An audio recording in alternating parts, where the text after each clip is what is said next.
Hello all, my name is Jitendra and welcome to my YouTube channel.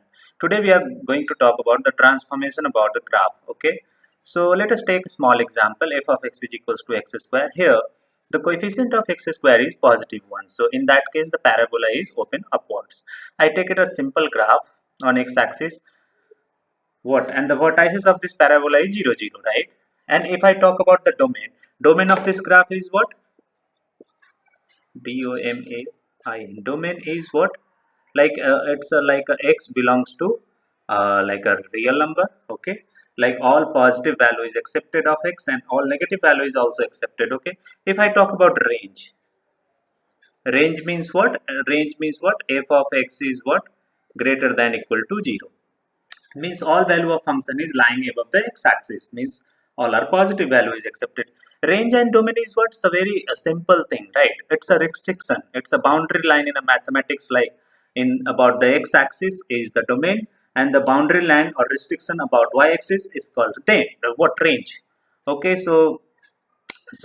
let us talk about the transformation. So if we just a simple take it example, simple example, if we add something in that f of x plus 2, so what happened in that case? So x square plus 2, so entire graph will same, and that case entire graph will same, and that graph will shift 2 unit upwards, everything will remain same.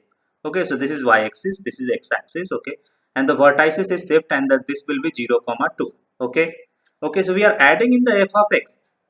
Similar way, if I take the example f of x and f of x minus 3, what I'm doing here, f of x minus 3, so I'm changing in x. Here I change in y, like in f of x. Okay, but in that case I'm just changing in what, in where we are changing in x. So in that case what I can write, x minus 3 whole square.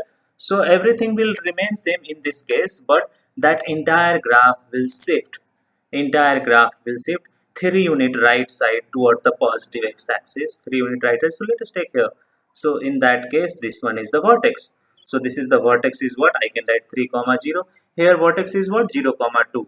So so this is all about the transformation of the quadratic. We will talk about, we can apply the transformation on any graph, any function, like a linear function, quadratic, cubic, even trigonometry, exponential, logarithmic, anywhere. Like, so transformation is a very important property. These are two kind of transformation: horizontal transformation, and this is a like vertical transformation, and this is a horizontal transformation. If you change in what, f of x or y, so that is the vertical transformation. If you change in x, so that is a horizontal translation. Okay, and the domain and range will shift. Okay, in that case, so we will talk about the domain and range in the next video. Okay, so this is all about the transformation, basic transformation. Like it's a it's a simple translation about the x-axis and y-axis.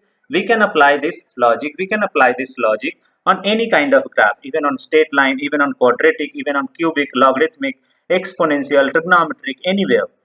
So this is all about what translation. We will discuss the rotation, reflections, okay, everything in the next video. Okay, so thank you everyone. So we will meet in the next video. Have a great day ahead.